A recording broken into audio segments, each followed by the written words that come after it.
પરમ પાવન આચરાંગ સૂત્ર. આચરાંગ સૂત્રમાં પ્રભુએ ફરમાવ્યું કે સંશયમ પરિજાણતો સંસારે પરિણાતે ભવતિ. જે જીવને સંશય જાગે છે એ જીવનો સંસાર સીમિત થવાની શરૂઆત થાય છે. પ્રશ્ન એ મોક્ષ માર્ગ પર ભરેલું પહેલું પગથિયું છે.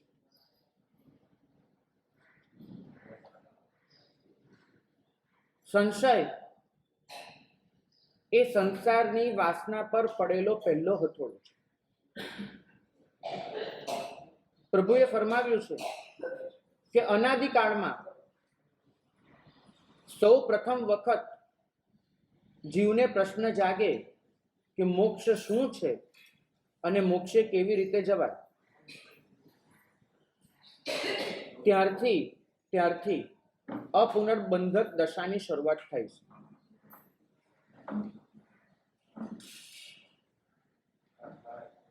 અત્યાર સુધી મોક્ષ માટે દ્વેષ પડેલો હતો, હવે એ અરુચિ દૂર થઈ અને તો જ પ્રશ્ન જાગ્યો. એ સિવાય શરૂઆત એક અભવ્યનો આત્મા,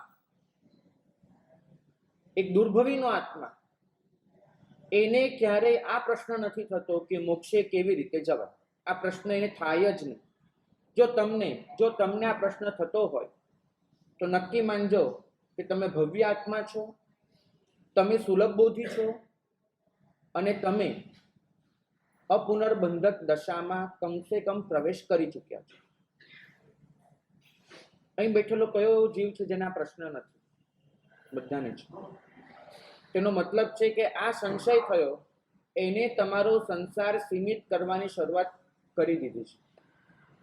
સંશય છે તો જિજ્ઞાસા છે, જિજ્ઞાસા છે તો સમાધાન છે, સમાધાન છે તો સત્યની ઉપલબ્ધિ છે, સત્યની ઉપલબ્ધિ છે તો સત્યની વિચારણા છે, સત્યની વિચારણા છે તો સત્યનો સ્વીકાર છે, સત્યનો સ્વીકાર છે સત્યનું આચરણ છે, સત્યનું આચરણ છે તો સંસારનો નાશ છે. આખી સિરીઝ પ્રભુએ ગણાવી છે. સંશયથી સંસારની સમાપ્તિ.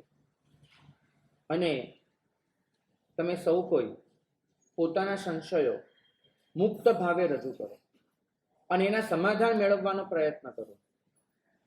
એ બહુ જરૂરી છે. આપણે બધા જ કદાચ અજાણતા એવું શીખી ગયા છીએ કે પ્રશ્ન પૂછવા એ ગુનો છે. નવી પેઢી એને આપણે એમ કરીને વગોવીએ છીએ કે આ લોકોને પ્રશ્નો બહુ છે, શાંતિથી કરી નથી લેવું. પણ વાસ્તવમાં સમજજો કે પ્રશ્નથી જ તમે મૂળ સુધી પહોંચી શકો છો, પ્રશ્નથી જ તમે સત્યને સમજી શકો છો. એટલે પ્રશ્ન તો અવશ્ય પૂછવા. પ્રશ્ન પૂછવા એ અપરાધ નથી. પ્રશ્નનો જવાબ મળ્યા પછી પણ એ જવાબમાં શ્રદ્ધા ન કરવી અપરાધ છે. સંશય ત્યાં છે કે જે સમાધાન તમને મળે છે એ સમાધાનને પણ તમે સ્વીકારો નહીં. જમાલીને પ્રભુએ સમાધાન આપ્યું હતું, તજ્જમાને કડેનું. જમાલીએ સ્વીકાર ન કર્યો માટે નિર્ણવ છે. પ્રશ્ન પૂછ્યા માટે નિર્ણવ નથી. નહીં તો સૌથી વધારે નિર્ણવ તો ગૌતમ સ્વામીને કહેવા પડે. એટલા પૂછપૂછ કર્યા છે પ્રશ્ન પૂછવા એ નિર્ણવતા નહીં.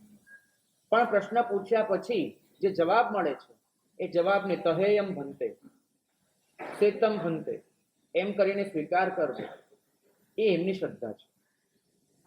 તો ભાગ્યશાળી આજના વ્યાખ્યાનમાં 3 દિવસમાંથી કોઈને કંઈ પણ પૂછવું હોય તો પૂછ્યું. ફરીવાર અહીંયા આવવાનું છે એવું સંઘે નિવેદન કરેલું છે. અમે વર્તમાન યોગે ક્ષેત્ર સ્પર્શના એનો સ્વીકાર પણ કરેલો છે. પણ આ સિઝન 4 દિવસની એમાં અમે નીકળીએ પહેલા 3 દિવસમાં જે કહેવાયું છે એમાંથી કોઈને કંઈ પણ પ્રશ્ન હોય તો પૂછી લો. મારા 2 પ્રશ્નો છે, કદાચ કનેક્ટેડ હોઈ શકે. સૌથી પહેલા તો ઉપયોગ જે કાબુમાં રહેતો આખા દેશમાં ઘણો પુરસાદ કર્યો, જગન્યથી અત્યાર સુધી ઉપયોગ રહેતો હશે એ પણ એક પ્રશ્ન. બરાબર. અને બીજો પ્રશ્ન છે સાહેબ કે આ બહુનું મિનિમમ લક્ષ્ય છે કે અનુભૂતિ કરવી. બરાબર. અને નિશ્ચયથી સમ્યક દર્શન. હમ. કમ સે કમ એ ન મળે, સાહેબ, એ ન લઈને જઈએ હમ. તો પછી બૌદ્ધિક લઈને જઈએ, હમ. જેથી એ પૂર્વ ભૂમિકા થાય, પરંપરાએ.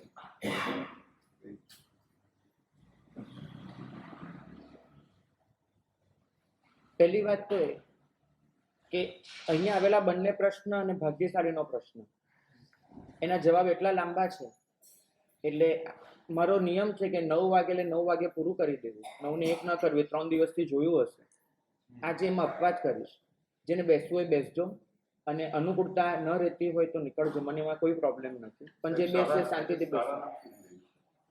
તમને બરાબર છે, કોઈકને નોકરી ધંધો બરાબર હોય, જેને નીકળવું હોય નીકળી શકે છે, બાકી અહીંયા ચાલ્યા કરશે.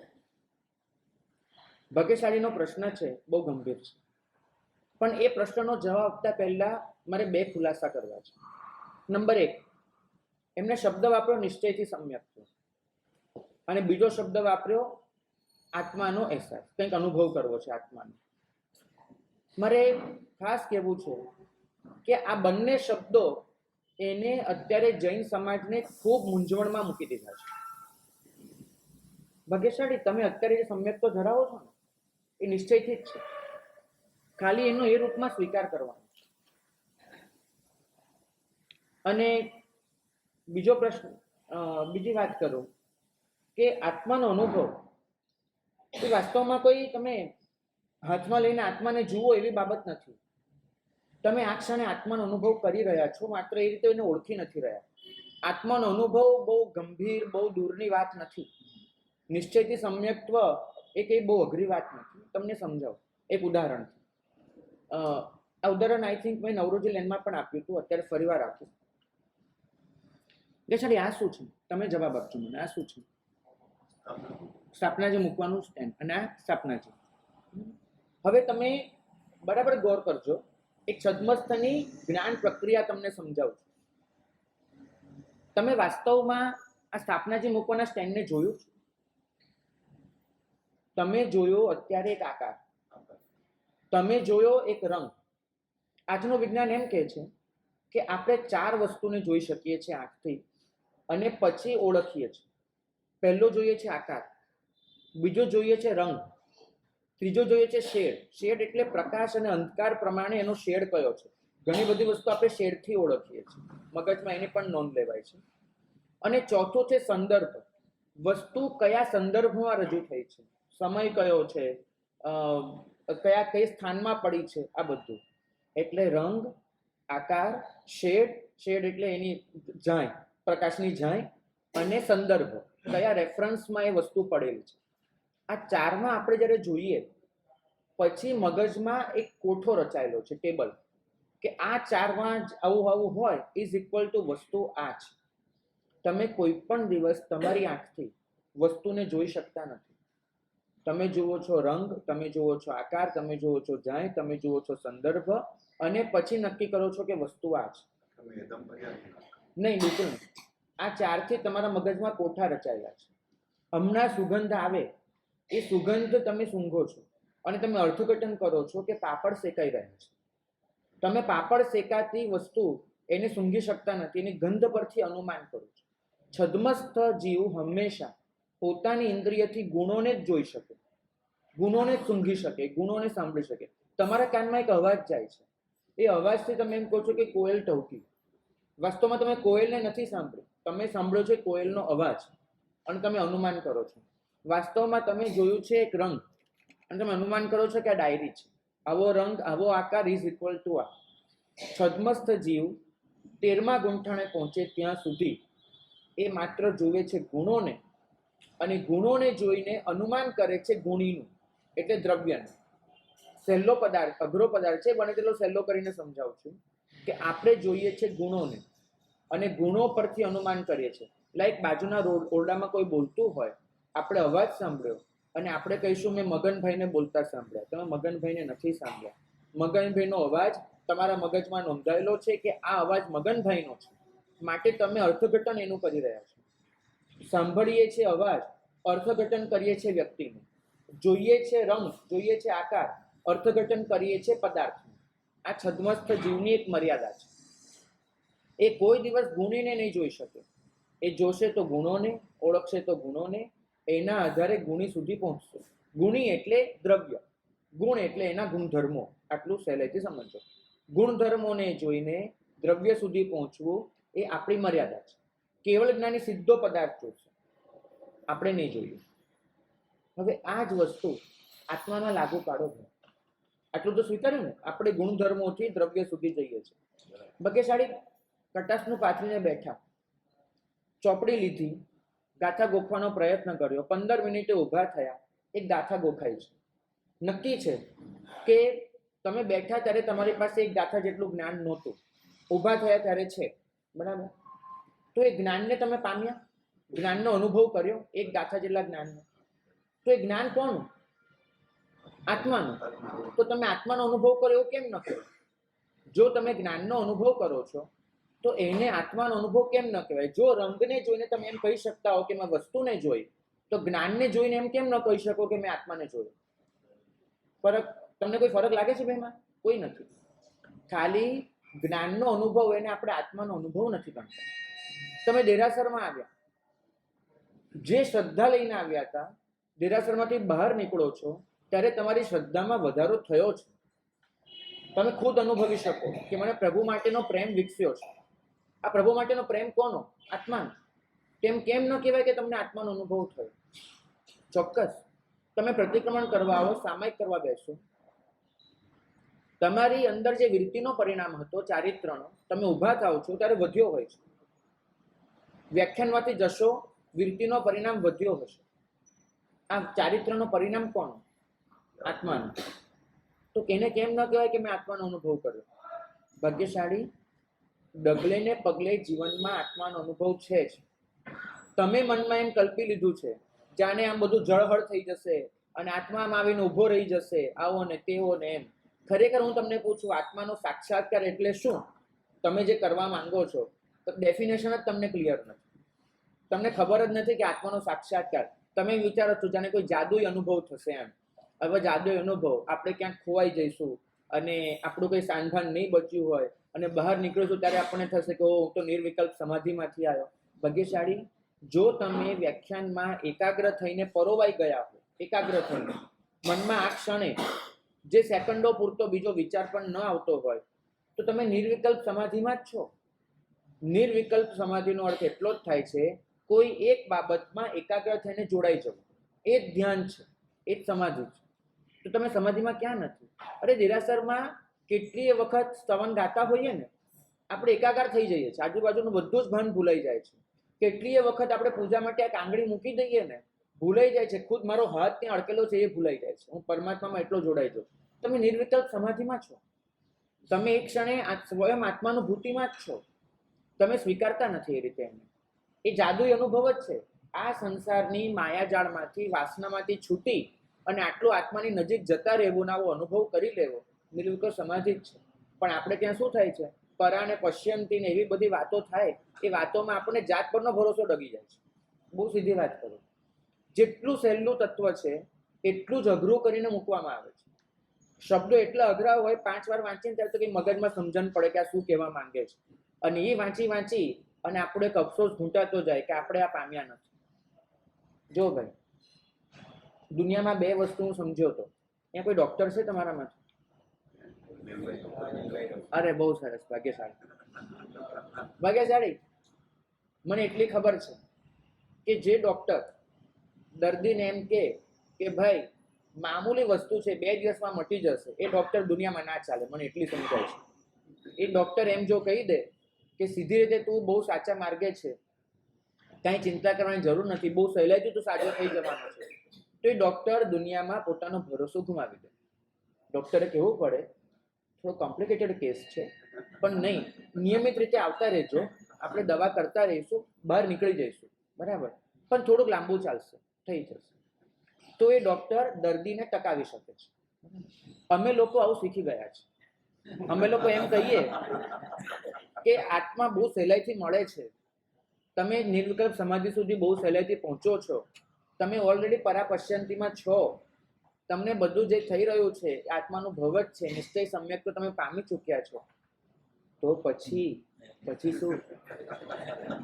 અહીં તો એક સિદ્ધાંત છે વ્યાખ્યાનમાં, જાત પરનો ભરોસો તોડી નાખો તો વ્યાખ્યાનમાં સંખ્યા વધશે. તમને સમજાવું. કવિ ઋષભદાસ, મહાકવિ ઋષભદાસ, એને હીરસુરી દાદા ખંભાતમાં ચાતુર્માસ માટે પધાર્યા. બહુ ઓછા દાખલા આવા છે એટલે એનો જ દાખલો વારે વારે આપું છું. તો હીરસુરી દાદા પધાર્યા ખંભાત ચાતુર્માસમાં, ત્યારે એમનું જે વ્યાખ્યાન હતું એ વ્યાખ્યાન સાંભળીને એમને પોતે લખેલું છે. દાદાનું વ્યાખ્યાન જગતગુરુ. હવે જગતગુરુ વ્યાખ્યાન વાંચે, એની શૈલી કઈ, ઓ ભાગ્યશાળી, કેટલું પામ્યા, મનુષ્ય ભવ પામ્યા, આર્ય કુળ પામ્યા, કેવા બળભાગી જીવ છો, કેવા પુણ્યવંત જીવ છો, એમ કરી કરીને ઉઠાય. થોડુંક ઉમેરો, થોડુંક અંદર લઈ જાઓ.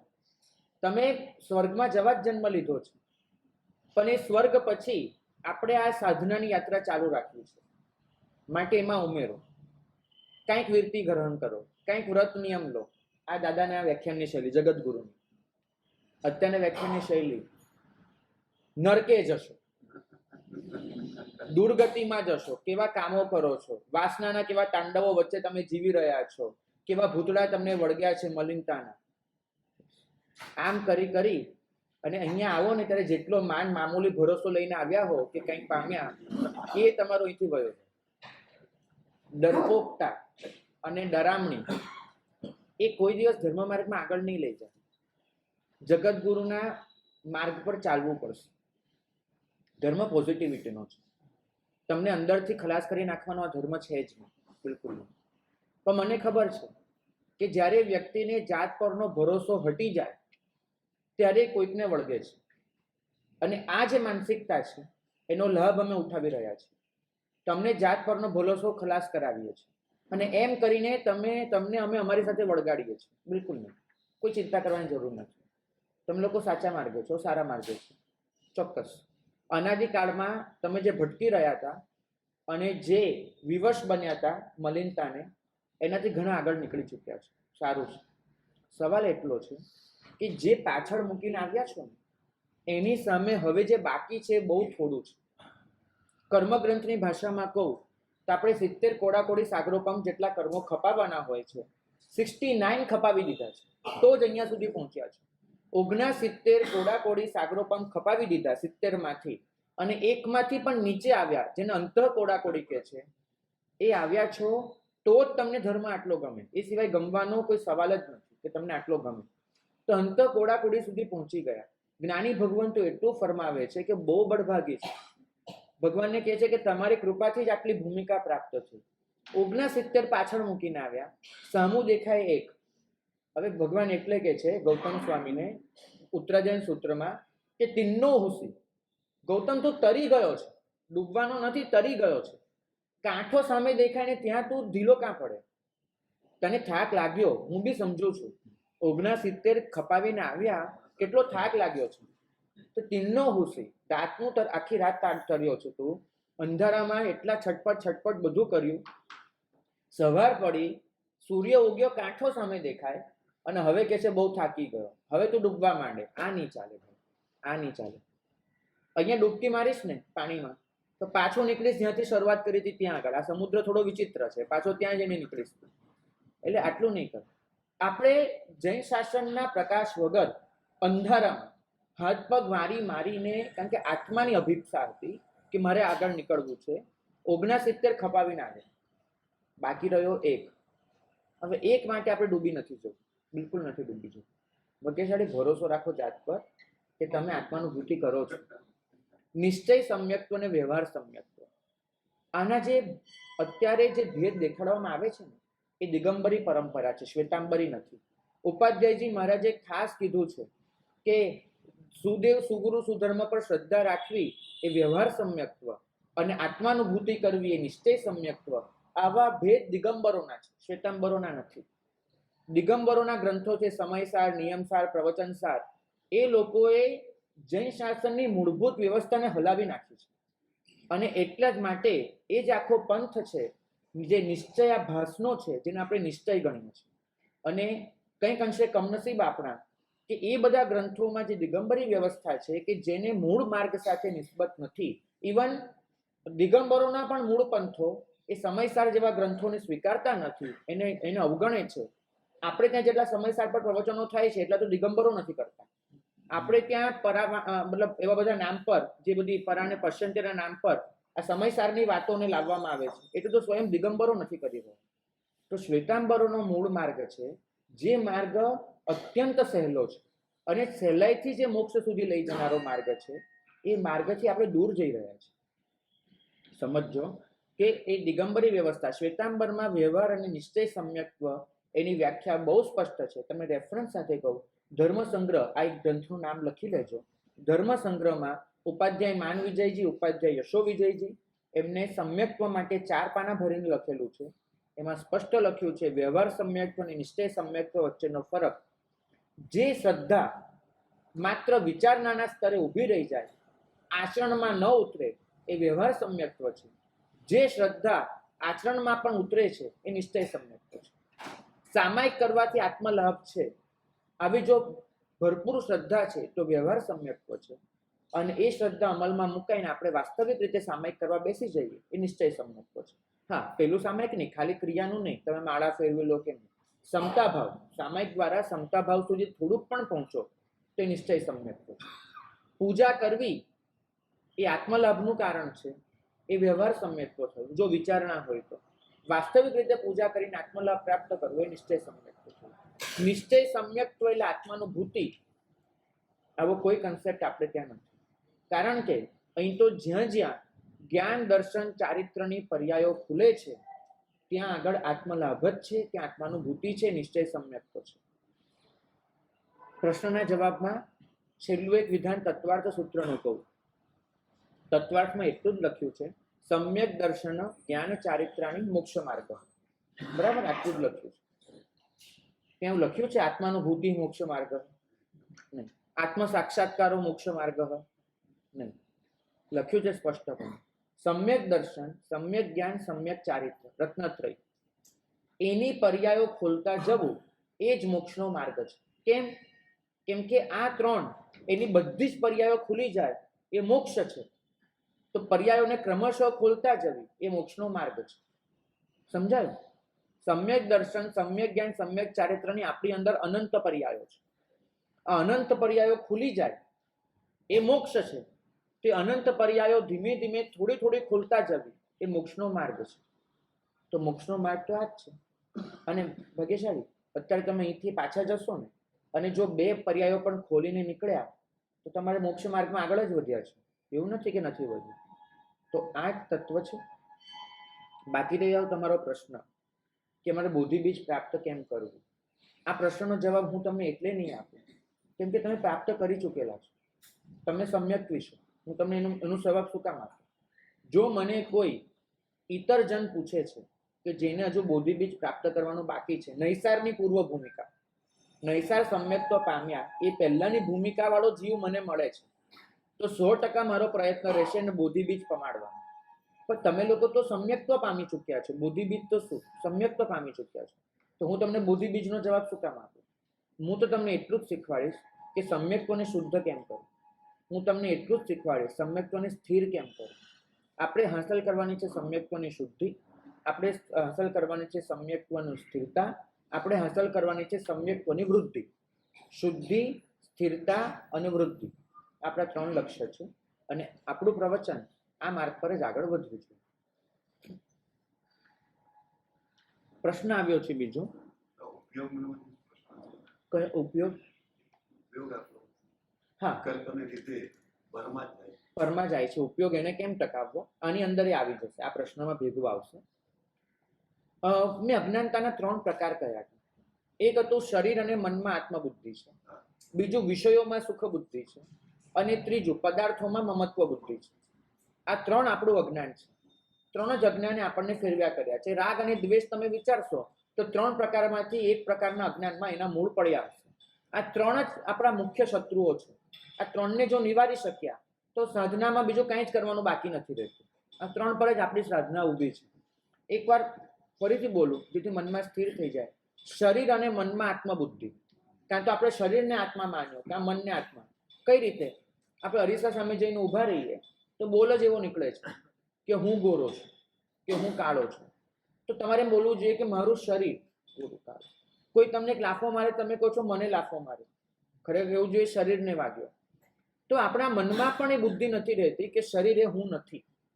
ઓકે, તો આ પહેલા શરીરમાં આત્મબુદ્ધિ અને બીજી મનમાં આત્મબુદ્ધિ. કોઈ તમારી લાગણીને હર્ટ કરી જાય તો તમે કહેશો એને મને આઘાત આપ્યો, તમારા મનને આઘાત કર્યો છે અને તમે કહો છો શરીરને આપ્યો. તો આ આપણી પહેલું અજ્ઞાન, શરીર અને મનને આત્મા ગણી લેવો. આજે પણ કહું છું, ઘણા ખરા જૈનો એને ક્લિયર નથી હોતું કે મન અને આત્મા જુદા છે. લોકો મનને જ આત્મા ગણતા હોય છે. તો નહીં, મન તો એક ઇન્સ્ટ્રુમેન્ટ છે, આત્મા તો એની પાછળ છે ચલાવનારો. બીજું છે વિષયોમાં સુખ બુદ્ધિ. મારી ઇન્દ્રિયોને જે ગમે છે એને હું સુખ ગણું છું, સુખના સાધન ગણું છું. તો આ મારું બીજું અજ્ઞાન છે. આત્મા એનાથી પીડાય છે કે નહીં આપણે જોતા જ નથી. અને ત્રીજું મારું અજ્ઞાન છે કે પદાર્થોમાં મમત્વ બુદ્ધિ કરું છું. આ મારું, આ મારી વ્યક્તિ, આ મારી વસ્તુ.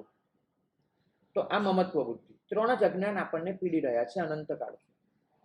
પ્રશ્ન આવ્યો છે કે આ અજ્ઞાનતા દૂર કેમ કરવી? દૂર કેમ કરવી? તો પહેલી વાત, દૂર કરવાના થોડાક સ્ટેપ્સ છે. આ અજ્ઞાન છે તમારામાં, એનો શુદ્ધ રૂપમાં સ્વીકાર કરો કે મારામાં 3 પ્રકારના અજ્ઞાન પડ્યા છે. અને તમારામાં નહીં, મારામાં પણ છે, આપણા સૌમાં છે. 7મા ગુંઠાણે પહોંચીએ ત્યાં સુધી આ 3 અજ્ઞાન રહેવાના છે. તો પહેલા તો સ્વીકાર કરો. નંબર 2, અજ્ઞાન કઈ કઈ બાબતમાં છે એની નોંધ બનાવો. ગૃહસ્થ પાસે એક ડાયરી હોવી જ જોઈએ, એની પર લખેલું હોય આત્મવિશ્લેષણ. મારા પોતાનો આત્મા એ કેવો છે એની આ ડાયરી. તમારી અજ્ઞાનતા કઈ કઈ બાબતમાં છે. જેમ કે તમે એમ કહો કે પદાર્થોમાં મમત્વ બુદ્ધિ, તો પેલા નોંધ તો કરો તમે ક્યાં ક્યાં મમત્વ રાખીને બેઠા છો, કયા પદાર્થોમાં. તમને તમારા ઘરમાં મમત્વ છે, તમારી પત્નીમાં મમત્વ છે, તમારા સંતાનમાં છે, તમારા ધંધામાં છે. નોંધ કરો એવા કેટલા પદાર્થો છે, 20, 25, 50, 100, 200, કેટલા પદાર્થો કે જેની અંદર તમને મમત્વ બુદ્ધિ છે. 2 જાતનું હોય, કેટલાકમાં મમત્વ બુદ્ધિ હોય, કેટલાકમાં માત્ર સંબંધ હોય. જેમ કે તમે મને કહો કે મારે સાહેબ આ મુપત્તિ કોની, તો હું કહીશ મારી. પણ તમે આ ક્ષણે આવીને આ મુપત્તિ ઉપાડીને ભાગી જાઓ તો મને કોઈ ફરક નહીં પડે. સમજો, સંબંધ ચોક્કસ છે આ મારી મુપત્તિનો, મમત્વ નથી. તો તમારી પાસે એવી 2 જાતની વસ્તુઓ હશે. કેટલાકમાં તમે તમારું અસ્તિત્વ જોડી દીધું હશે કે આના વગર તો મને નહીં જ ચાલે. કેટલીક વસ્તુ એવી હશે, ગઈ તો ગઈ, કોઈ ફરક નથી પડતો. તો મમત્વ બુદ્ધિ એનું પેલા લિસ્ટ બનાવો. હવે એ લિસ્ટ છે, તમને સ્ટેપ બાય સ્ટેપ દેખાડું છું, જે મેં પોતે કરેલું છે, માટે અનુભવથી કહું છું. આ લિસ્ટ બનાવી અને પછી એમાં રેન્ક આપો. A ગ્રેડનું મમત્વ શેમાં છે મને, B ગ્રેડનું શેમાં છે. કેટલીક વસ્તુ એવી હોય કે છૂટી જાય ને તો આપણો આઘાત, જાણે માછલી બહાર કાઢી પાણીમાંથી એવો તરફડાટ થઈ જાય. કેટલીકમાં મમત્વ સામાન્ય કક્ષાનું હોય. તો પોતાની જાતે જ ગ્રેડ આપો એ મમત્વને કે મેં ક્યાં ક્યાં કેટલું મમત્વ રાખ્યું છે. અને ગ્રેડ આપ્યા પછી હવે પ્રતિપક્ષ ભાવના ચાલુ કરો.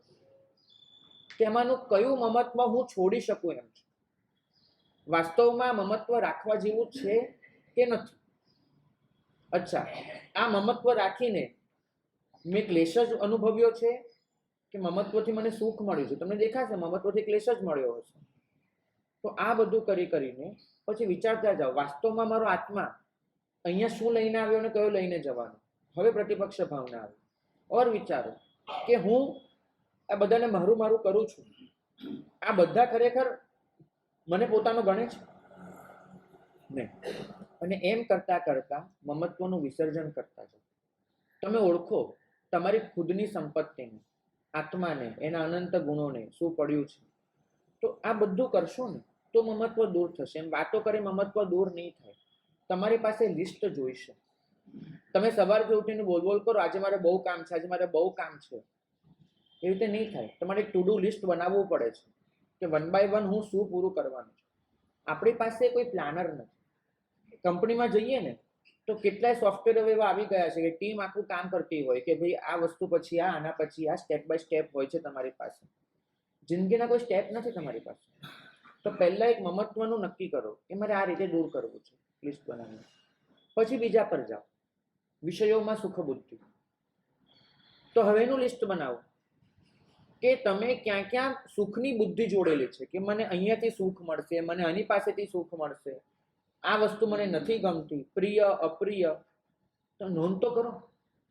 તમને તમારો આત્મા ઓળખાશે.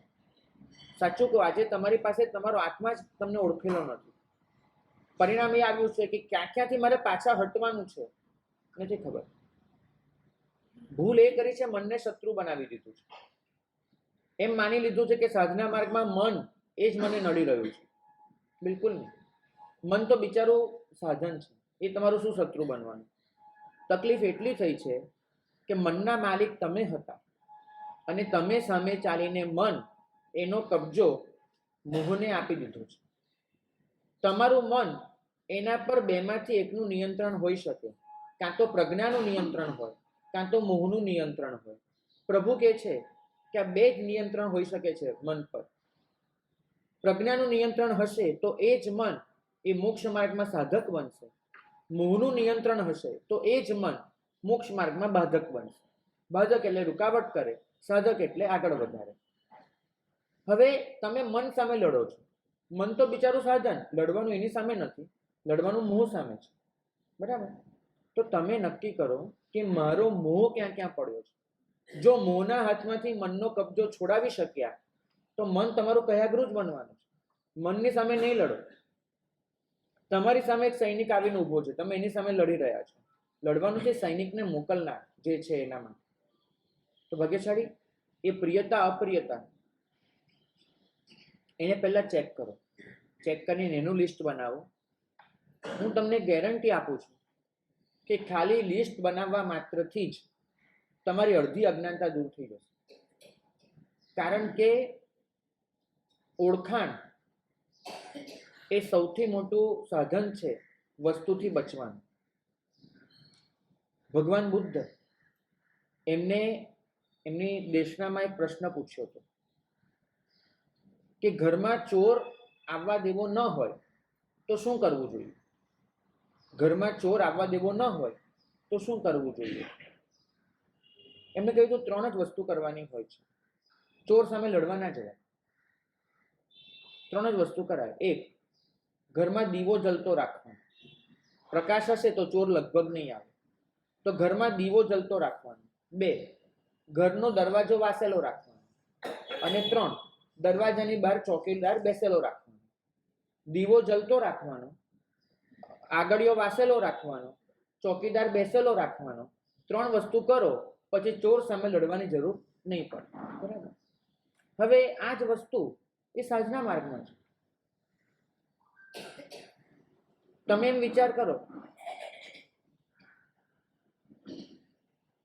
કે મારે મારી અંદર આ અજ્ઞાનને પ્રવેશ નથી આપવા દેવું, તો શું કરવાનું? તો પ્રભુ વચનનો દીવો જલતો રાખવાનો. સતત એનો સ્વાધ્યાય, અનુપ્રેક્ષા એ બધું કરતા રહેવાનું. એ પ્રભુ વચનનો દીવો જલતો હશે તો અજ્ઞાનને આવવાની કોઈ જરૂર નહીં પડે. બીજું, આશ્રમના દરવાજા વાસેલા રાખવાના. જેટલા દરવાજા વાસેલા રાખો એટલું એ અંદર નહીં આવે. પાપ કર્મોના દરવાજા વાસેલા રાખવાના. અને જાગૃતિનો ચોકીદાર બેસેલો રાખવાનો કે ભાઈ જે પણ આવે એને જોયા કરે કે ભાઈ શું આવ્યું એ બેસેલું રાખો. તો પ્રભુ વચનનો દીવો જલતો રાખો, આશ્રમોના દરવાજા બંધ રાખો, જાગૃતિનો ચોકીદાર બેસેલો રાખો. ચોર આવશે જ નહીં. તમે મને પૂછશો કે ચોર સામે લડવું કેમ? હું કહું ચોર આવવા જ નતો ને, લડવાનું શું કામ? ઘરમાં ચોર આવી જાય તો લડવું પડે. આપણે ચોરને આવવા જ ના દઈએ. તો એના માટે જાગૃતિ કરી. તમે કીધું ઉપયોગ કેમ રાખવો, એનો જવાબ મેં તમને આપી દીધો. સતત સ્વાધ્યાય મારો. જો ભાઈ, અમારા વડીલો તો એમ કે માનવું ન માનવું તમારી મરજી. સવારે ઉઠીને તમારી પાસે 2 ઓપ્શન છે. કાં તો અડધો કલાક ચોપડી ખોલીને સારું વાંચન કરી શકો એમ છો, કાં તો અડધો કલાક પૂજા કરવા આવી શકો એમ છો. બેમાંથી એક જ ટાઈમ છે. તો શું કરવું જોઈએ? વાંચન કરવું જોઈએ. અને તમારામાંથી ઘણા બધા એવા હશે કે વાંચનને બદલે પૂજા કરતા હશે. હું એટલું ચોક્કસ કહીશ કે જેટલું જોર પૂજા પર આપું છું ને એના કરતાં વધારે જોર વાંચન પર આપો.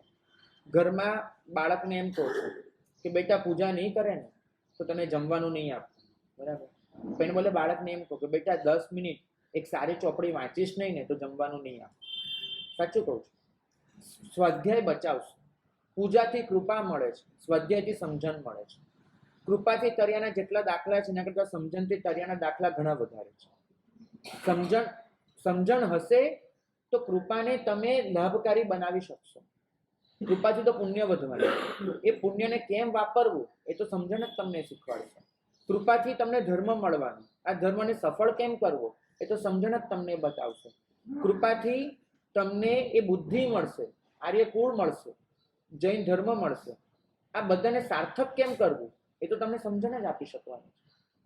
તો નિયમિત રીતે સ્વાધ્યાય કરો. પ્રભુએ ત્યાં આગળ શબ્દ જ વાપર્યો છે સ્વાધ્યાય, સ્વ એટલે આત્મા, બરાબર? તેનું વિશ્લેષણ તમારે કરવું જ પડે. મને તમે એટલું કહો કે પ્રભુ શાસનમાં અનિવાર્ય શબ્દ જેના માટે વપરાયો હોય એવી કેટલી ક્રિયા છે જેને પ્રભુએ અનિવાર્ય કહ્યું હોય? શ્રાવક જીવન માટે અનિવાર્ય કહ્યું એવી કેટલી ક્રિયા છે? 6 આવશ્યક કીધા ને, બરાબર? 6 આવશ્યક સામાયિક, 24 વંદન, પડેકમનો, કાવસક ને પચખાણ, આ 6 આવશ્યક ને અનિવાર્ય કીધા, બરાબર? પૂજાને કીધી નહીં કીધી. કેમ કે પ્રભુ કહે છે કે આ 6 આવશ્યક જ તમને આત્મવિશુદ્ધિ આપી શકશે. હું પૂજા કરવાનું બંધ કરવાનું નથી કહેતો, ખાસ એવું અર્થઘટન નહીં કરતા કે મારા સાહેબ પૂજાનો વિરોધ, એવું નથી. જીવનમાં હજારો લોકોને મેં પણ પૂજા કરતા કર્યા છે, એનો વિરોધ નથી. પણ એમ સમજાવું છું કે પ્રતિક્રમણ વગર ઉદ્ધાર નહીં. આત્મવિશુદ્ધિ એના વગર તમારો કોઈ છેડો નથી આવવાનો. હું જોઉં છું અમારે ત્યાં પ્રતિક્રમણમાં આવે છે એ લોકો કે જેના જીવનમાં હવે બદલાવ આવવાની શક્યતા લગભગ પૂરી થઈ ગઈ છે. એ લોકો પ્રતિક્રમણમાં આવે છે. કેમ? ભાગ્યશાળી, તમારા માટે પર્સનલ વિધાન નથી, તમને સમજાવું. ખરેખર જે લોકો સામે હવે હજુ માર્ગ ખુલ્લો છે, જીવનના ઘણા વિકલ્પો ઊભા છે, પોતાનું જીવન સેટ કરી શકવાના, એ લોકો પ્રતિક્રમણમાં આવતા જ નથી. જેમની પાસે આજે મારી 25 વર્ષની ઉંમર હોય તો મારી પાસે મલ્ટિપલ ચોઇસ છે, હું મારા જીવનને ઘડી શકું, આમ બનાવી શકું, આમ. એ 25 વર્ષનો યુવાન પ્રતિક્રમણ જ નથી કરતો. તો પ્રશ્ન ત્યાં છે કે પ્રતિક્રમણ આત્મવિશુદ્ધિની ક્રિયા છે. સ્વાધ્યાય રાખો, પ્રતિક્રમણ રાખો, એ બધાથી એવું બનશે કે તમને તમારી જાતનો અંદાજ આવશે. તો બીજું અજ્ઞાનતા દૂર કરવાનું સાધન છે લિસ્ટ બનાવીને સ્વાધ્યાય કરો. અને ત્રીજું જે પહેલું હતું શરીર અને મનમાં આત્મબુદ્ધિ, તો એના માટે જરૂરી છે કે રોજે એક વખત ઓછામાં ઓછું પ્રતિપક્ષ વિધાન કરો, એક નાદ ગુંજવો, માત્ર બોલો, ભલે બોલો, પણ એ બોલવાનો ક્યારેક તમારો અનુભવ બની જશે. આપણે શરીર અને મન ભલે કહેતા, વાસ્તવમાં આપણે 5 વસ્તુમાં આત્મબુદ્ધિ કરીએ છીએ. બહુ ઊંડાણથી સમજવાનો વિષય છે. તો અત્યારે ખાલી 5 નામ ગણાવી દઉં છું, પણ રોજે બોલી જવાનું. મારી સાથે બોલજો, હું જેમ બોલાવું, પછી રોજે એક વખત બોલવાનું. આ શરીર એ હું નથી, આ મન એ હું નથી, આ ઇન્દ્રિયો એ હું નથી, આ વૃત્તિઓ એ હું નથી, આ સંસ્કારો એ હું નથી. આપણે 5માં આત્મબુદ્ધિ કરીએ છીએ. આત્મા, મન, ઇન્દ્રિય, વૃત્તિ અને સંસ્કાર. આ 5થી હું જુદો છે એવું ખાલી બોલીને ઘૂંટો. ક્યારેક આ બોલવાનું છે ને એ તમારો અનુભવ બની જશે. તમે જોજો, તમને ક્યારેક પણ રાગદ્વેષ બહુ જાગી જાય ત્યારે આ 5 બોલ્યા કરજો. તમને સમજાશે કે આ રાગદ્વેષ તો વૃત્તિ છે, એ હું નથી, મારો આત્મા તેનાથી જુદો છે. તો બોલીને પ્રયત્ન કરજો. અજ્ઞાનતા ઘણી અંશે ઓછી થતી જશે. ભાગ્યશાળી, તમારો પ્રશ્ન આવ્યો છે, પણ પહેલા જે છે એને હું પૂરા કરી દઉં. એક પ્રશ્ન આવ્યો છે કે ભવિતવ્યતા શું ભાગ ભજવે છે આખી મેટરમાં? ભવિતવ્યતા એ તમને સપોર્ટ કરે છે. કોઈ પણ સારું કામ થાય કે ખરાબ કામ થાય એમાં 5 વસ્તુ કારણ હોય છે.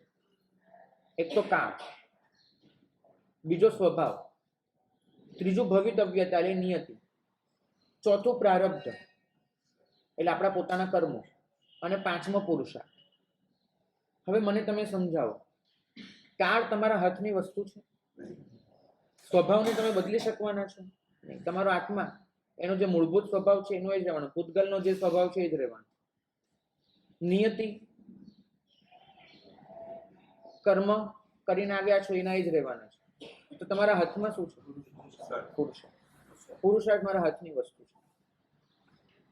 હવે પુરુષાર્થના ટકા પડ્યા 20, પણ પ્રભુ કહે છે કે જ્યારે જીવ એ 20% ને 100% પર પહોંચાડે છે ને, ત્યારે બાકીના 4 એના દાસ બનીને ઉભા રહી જાય છે. સમજો, તમે તમારા પુરુષાર્થ એને 20% થી શરૂ કરીને 100% પર લઈ જાઓ છો, બાકીના 4 તમારા દાસ બનીને ઉભા રહી જાય છે. કાળ તમારે ત્યાં પાણી ભરશે, સ્વભાવ તમારા કીધે બદલાશે, નિયતિ તમારું કીધેલું માનશે, તમે જે કહેશો એ નિયતિને બદલાવવું પડશે, અને કર્મ એને એસી કે તૈસી એ બાજુમાં મૂકી દેજો. પુરુષાર્થ જ્વલંત રાખજો. આ શાસન પુરુષાર્થનું શાસન છે. આ શાસન વીર્યોલ્લાસનું શાસન છે. અહીં તો દર 15 દિવસે અમારી પાસે બોલાવવામાં આવે છે, સંતે બલે, સંતે વીર્યે, સંતે પુરુષકાર પરક્તમ. પક્કી સૂત્ર બોલીએ, એમાં પ્રભુ આગળ માફી માંગીએ કે જે કરવા જેવું કર્યું એનો આનંદ વ્યક્ત કરું છું, જે કરવા જેવું ન કર્યું એની માફી માંગુ છું. અને માફી માંગે ત્યારે કે કાળ અનુકૂળ નહોતો, સ્વભાવ અનુકૂળ નહોતો, નિયતિ અનુકૂળ નહોતી, પ્રારબ્ધ અનુકૂળ નહોતું, એની માફી હું નહીં માંગુ, એ એના ઘરની વાત છે. પણ જ્યાં મારો પુરુષાર્થ પહોંચી શકે એમ હતો, જ્યાં મારું બળ એટલે શરીરનું બળ પહોંચે એમ હતું, જ્યાં મારું વીર્ય એટલે મારું આત્મિક વીર્ય પહોંચે એમ હતું, અને સંતે પુરુષકાર પરક્રમે જ્યાં મારા અધ્યવસાયોથી મારું પરાક્રમ ફોરવી શકો એમ હતું, અને એ પણ મેં નથી કર્યું, એની માફી માંગુ છું. ભાગ્યશાળી પ્રભુ ફરમાવે છે કે બળ, વીર્ય, પુરુષાર્થ એને એ કક્ષાએ પહોંચાડો, એ કક્ષાએ કે જ્યાં આગળ બાકીના 4 કારણ ગૌણ બનીને ઉભા રહી છે. આપણે હંમેશા, અહીં તો દીક્ષાની વાત કરું ને તો સાહેબ ઉદયમાં આવે ત્યારે લેશો, એટલે તેલ પીવા ઉદયમાં અમે આવા જવાબો નહોતા આપ્યા છે. લેવી છે તો લેવી છે. ભાગ્યશાળી હું બિલકુલ અંગત વાત કરું છું અને તદ્દન સાચી. જેને પણ જોઈતું હોય, મારો જન્મનો દિવસ, મારો જન્મનો સમય અને જન્મનું સ્થળ, 3 વસ્તુ તમને આપવા તૈયાર છું. મારી કુંડલી તમે દુનિયાના કોઈ પણ જ્યોતિષીને દેખાડી દેજો, અને એ જ્યોતિષી તમને 100% એમ કહેશે ડંકે કી ચોટ પર કે આ જીવ દીક્ષાને બિલકુલ લાયક નથી, આ જીવ દીક્ષા લઈ શકે જ નહીં. તમને કુંડલીમાં જોઈને કહેશે આ જીવને દીક્ષાના કોઈ યોગ નથી. સ્પષ્ટ તમને કહું છું, આજે પણ અને પહેલા પણ. દીક્ષા પહેલાય બધા એવું કહ્યું હતું, દીક્ષા પછી પણ મને એટલી ખબર હતી બચપણથી કે આ શાસન પુરુષાર્થનું શાસન છે. પ્રારબ્ધ એક બાજુ, મારે લેવી છે તો લેવી છે. દીક્ષા પહેલા કુંડલી જોઈ, અને જૈન શાસનને બહુ મોટા આચાર્ય એમને કુંડલી જોઈને એમ કહ્યું હતું જાહેરમાં, મારો દીક્ષાનો બહુમાન સમારંભ આવી રીતે સંઘ વચ્ચે, અને બહુમાન સમારંભ વખતે મારી કુંડલી જોઈને આચાર્ય મહારાજે બહુમાન સમારંભમાં વિધાન કર્યું હતું કે મારી સંઘને રિક્વેસ્ટ છે કે આ છોકરાને દીક્ષા મત આપો, કારણ કે જો દીક્ષા લેશો તો વધુમાં વધુ 1 વર્ષમાં ઘરે પાછો આવશે, એવું કહું છું. મારા બહુમાન સમારંભમાં આવું કહ્યું, અને 25 વર્ષ થયા, 25 પૂરા કરીને બેઠું. તેનું કારણ તમને કહું, કારણ એ નથી કે મારા સાહેબ ખોટા હતા, બિલકુલ નહીં. કુંડલી એવું બોલે છે, પણ તમને એ સમજાવું છું કે પુરુષાર્થ બધાથી ઉપર છે. મહાવીર સ્વામી આપણને એટલું જ શીખવાડ્યું છે, તમારા કર્મો ગમે તે હોય, તમારો કાળ, સ્વભાવ, નિયતિ ગમે તે હોય, છોડી દો બધું. નિયતિને કેવળ જ્ઞાનીઓ જોઈ લેશે, આપણે જોવાની જરૂર નથી, એના ભરોસે બેસી નહીં રહે. મારે તમારો પુરુષાર્થ કરી દેવો છે. ભાગ્યશાળી ભવિતવ્યતા શું ભાગવત, હું એટલું શીખ્યો છું કે ભવિતવ્યતા મારું કીધેલું કરે છે, મને એટલું ખબર છે. ભવિતવ્યતા આટલો ભાગ ભજવે છે આપણા જીવનમાં, એટલા માટે કેમ કે પ્રભુ આજ્ઞા પ્રમાણે જ્યારે આપણે સમર્પિત થઈને ચાલીએ છીએ, તો મને એટલી પાક્કી ખબર પડી ગઈ છે કે શાસ્ત્રોમાં લખ્યા છે 5 કારણ, પણ વાસ્તવમાં કોઈ પણ કામ થાય ને એમાં 6 કારણ હોય છે, 5 નથી હોતું, 6 હોય છે. હું બધે 20% મૂકતો હતો, હવે મૂકવાના બંધ કરી દીધો. એને જે 6થું કારણ છે, એ 6થું કારણ છે પરમ તત્વની કૃપા, પરમ તત્વની કરુણા, આ પાંચેથી ઉપર છે. અને જ્યારે એ કરુણાને સમર્પિત થઈને હું ઝંપલાવી દઉં છું, પછી એ કરુણા બધું જ સંભાળી લે છે. કેમ કે બધા એના દાસ થઈને ઉભા રહે છે. અને મને ફાવ્યું છે જીવનમાં, તમે સમર્પિત થઈ જાઓ, સમર્પિત થઈને ઝુકાવી દો, યા હોમ કરીને કૂદી પડો. પછી આપણે ભણ્યા છે ને ફતેહ છે આગે, તો જીવનનો અનુભવ રાખો, ડરો નહીં, ક્યાંય વિચલિત નહીં થાવ, ક્યાંય નબળા થઈને ઊભા ના રહી જાઓ, આગળ વધો. ભવિતવ્યતા એ ભાગ ભજવશો એનો. શરૂઆતમાં થોડુંક નડતર લાવશો કે સહેલેથી તમને જવા ન દે, પણ જેટલું નડતર આવે એટલા વધારે શૂરવીર બનજો. પ્રભુને એક સાધુ ભગવાન પૂછવા ગયા કે ભગવાન કોઈ હિત શિક્ષા, અમારા પાસે પૂછવા આવે ને બધા હિત શિક્ષા, અને પ્રભુ હંમેશા હિત શિક્ષા આપે તો એક જ વાક્ય આપે, વધારે નહીં આપે. 3 થી 4 શબ્દોમાં એમની હિત શિક્ષા. અમારે જેમ નહીં હોય લાંબુ લાંબુ બોલવાનું, અને સામેવાળા પણ એવા હોય, એક વાક્ય સાંભળે તો હત્ય કરીને એક વાક્ય એનો જિંદગીનો મંત્ર બની જાય. અહીં તો અમારે પેલા મુમુક્ષુઓ દીક્ષા પહેલા નીકળે ને, 50 જણને વંદન કરવા જાય તો 50 જણ પાસે હિત શિક્ષા માંગે. તો કોઈ એકની તો યાદ રાખ, 50 ની શું કરીશ ભાઈ તું? તો દરેક જણની હિત શિક્ષા, એવું નહીં કરવાનું, ભૂલે ચૂકે નહીં. તો અમારા સાધુજી ભગવાન તો જ્યાં પણ જાય ને એમ કે મારી પાસે વાંચના આપો, મારી પાસે તો મારી પાસે વાંચના, બીજા તો બીજાને વાંચના. તો કોઈ એક વાંચના પૂરતી છે ભાઈ, એને યાદ રાખીને કંઈક આગળ વધો. વાંચના હિત શિક્ષા જીવનમાં 1 કે 2 વાર લેવાય, વધારે ના લેવાય. તો ભગવાન પાસે હિત શિક્ષા લેવા આવ્યા, તો ભગવાને એને સાધુને હિત શિક્ષા આપી એક જ વાક્યમાં, એ સ સંગામ શીશે વ્યાહી. ભાગ્યશાળી તું ઉતર્યો છે ને એ રણનો મોરચો છે, અને રણના મોરચે પણ સંગ્રામ શીર્ષ છે. સંગ્રામ શીર્ષ એટલે રણ મેદાનની પહેલી હરોળ. સૈનિકોની જે પહેલી હરોળ હોય એને સંગ્રામ શીર્ષ કહેવાય. આ સંગ્રામ શીર્ષમાં હાથીઓ ઊભા હોય, અને એવા સૈનિકો ઊભા હોય કે જે સૈનિકને જીવવું ને મરવું કોઈ ફરક નથી પડતો. કારણ કે ખબર જ હોય કે રણ સંગ્રામની જે પહેલી હરોળ છે એ સમાપ્ત જ થવાની છે. એ હાથીઓ એ જિંદગીમાં એક ડગલું પાછળ નહીં ભરે, ગમે તેટલા વરસાદ તીરોના વરસી જશે નહીં વરસે. આ સંગ્રામ શીર્ષ છે. પાછળવાળા સૈનિકની નિરાત હોય, આગળવાળા પૂરા થશે ને ત્યારે એનો વારો આવશે. આગળવાળાને તો નક્કી જ છે ઝુકાવી દેવાનું. પ્રભુએ કીધું કે તને એવો અનુભવ થતો હોય કે તું સંગ્રામ શીર્ષ પર ઊભો છે અને ઝુકાવી દેવા તૈયાર છે, તો સંયમ પાળજે, બાકી કોઈ મતલબ નથી આ સંયમનો. તમને પણ કહું છું, સાચા શાવક બનવું હોય તો નક્કી કરી લો સંગ્રામ શીર્ષ પર ઊભા છીએ. મોહ રાજાની આખી સેના આવી જાય અને મારી લાઈનના બધા સૈનિકો પતી ગયા હું એકલો જ ઊભો હોઉં, એકલો, તો બી હું ખડગ લઈને ઊભો રહીશ. આખી મોહ રાજાની સેના હશે. પછી કામ, ક્રોધ, લોભ જેને જેટલા મોકલવા મોકલે, મોહ રાજાના જેટલા સૈનિકો, હું હાથમાં ઊભો છું. ત્યારે સવારે ઉઠીને રોજે બોલો ને પેલું શું કે, પણ સાહેબ ચિત્તમાં ધર્યો છે તું આના ખડગ કરગ રહ્યો છે, તો કાંઈક મુજથી, પણ નહીં તો છે, એ તમે પણ ખાલી બોલો છો, તો કાંઈક મુજથી ડર્યો છે. પણ સાહેબ ચિત્તમાં ધર્યો, અરે બહુ ડરતો હતો, પણ સાહેબ તમને ચિત્તમાં વસાવી લીધા, અને તુમાં આના ખડગ કરગ રહ્યો, તારી આજ્ઞા એની તલવાર ઉપાડી લીધી હાથમાં, બરાબર, મનમાં તમને વસાવ્યા, ઊંડો શ્વાસ લઈ મનમાં લઈ લીધું તમને, હાથમાં ખડગ પકડી લીધો, તો કાંઈક મુજથી ડર્યો છે. મોહ આખું સૈન્ય લઈને આવ્યો હતો ને, હવે ડર્યો મારાથી ડર્યો હવે, કેમ કે મારા હાથમાં ખડગ છે તારી આજ્ઞા. આ અનુભવ કરજો. આ બધા તમારા પ્રશ્નો છે ને, ભવિતવ્યતાનું શું ને, અજ્ઞાન દૂર કેમ કરવું ને, આમ ને તેમ ને, બધા પ્રશ્નો એ વયા જશે. તમને દેખાશે. એક શૂરવીર યોદ્ધો જ્યારે ઉતરે ને રણ સંગ્રામમાં, ત્યારે એને ક્યારેય પ્રશ્ન નથી હોતો કે હું જીતીશ કે નહીં, મને કેટલા ઘા પડશે, મારે કેમ લડવું, કેમ કરીને બચવું. એ બધું એક બાજુ હોય છે. એને એક જ વસ્તુ આવડતી હોય છે, ઝુકાવી દેવું છે, બસ આટલું. તો આપણને એક જ શબ્દ આવડવો જોઈએ, ઝુકાવી દેવું. સામે જે કરવું એ કરે, એને જેટલી ચાલો બદલવી એ બદલે. મને એટલી ખબર છે કે હું જીવું છું ત્યાં સુધી મારી તલવાર અટકવાની નથી, મને આટલી ખબર છે. તો જિંદગીમાં નક્કી કરજો કે હું પ્રભુના માર્ગની સાધના કરી રહ્યો છું, જીવું છું ત્યાં સુધી મારી સાધના અટકવાની નથી, મારી તલવાર ચાલતી રહેવાની છે. અને કદાચ રણ સંગ્રામમાં મરી પણ ગયા ને, ફરક શું પડે છે? કારણ કે ઓલા રણ સંગ્રામમાં એક મોત મળે છે, અહીં તો જેટલી વાર મરીશું ને એટલી વાર ફરી ક્યાંક જન્મીશું, ફરી વાર સાધના ચાલુ કરીશું, ફરી વાર લડીશું, પણ એ સેનાને સમાપ્ત કરીને એક વખત સિદ્ધશિલા પર પહોંચીશું. અહીંયા મૃત્યુ એ પૂર્ણ વિરામ છે જ નહીં, મૃત્યુ અલ્પ વિરામ છે. તમારી સાધના કન્ટિન્યુ થવાની છે, નક્કી માનજો. તો ડરવાનું શું કામ? ઓલા સૈનિકને તો કદાચ બી ડર હોય, એકવાર મૃત્યુ આવે છે પછી પાછું નથી જન્મતો.